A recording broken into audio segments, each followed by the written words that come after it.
There are two important differences in the policy outlook today versus next year. In early 2018, we saw a rising trajectory for growth. Today, instead, we see growth moderating ahead. FOMC participants, along with many other forecasters, had long predicted some moderation of growth in 2019. The additional tightening of financial conditions we've seen over the past couple months, along with signs of somewhat weaker growth abroad, have also led us to mark down growth and inflation projections a bit. The median of FOMC participants' projections shows growth of 3% this year and 2.3% in 2019. With growth remaining next year above its longer-run normal value, the unemployment rate is projected to fall a bit further to 3.5% by the end of 2019. Inflation in the median projection remains near 2%.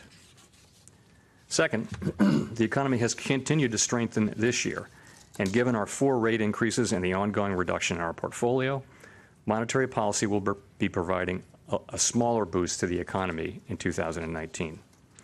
After today's action, the target range for the federal funds rate is 2.25% to 2.5%, putting it at the lower end of the range of estimates of the longer-run normal rate provided by the committee.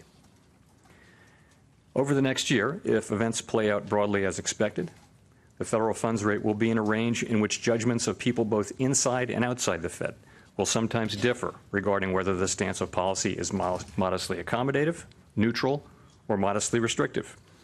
When rates are in this range, the FOMC makes policy in light of the array of diverse views on the committee.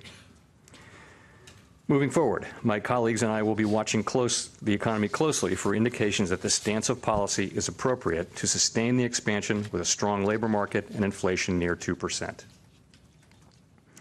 It's worth noting that the summary of economic projections is a compilation of the individual projections of all FOMC participants.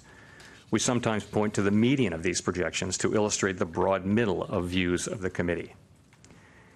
Each participant's projection represents appropriate policy under the baseline outlook provided by that participant. We believe that the SEP provides useful information about committee participants' thinking, but the median is not a consensus judgment and certainly does not represent a committee plan.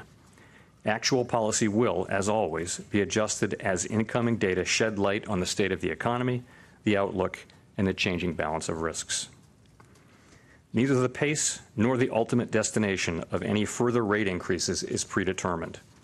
We will adjust monetary policy as best we can to keep the expansion on track, the labor market strong, and inflation near 2%. We know that our policy decisions affect all American families and businesses, and will continue to make our decisions objectively and based solely on the best information and analysis.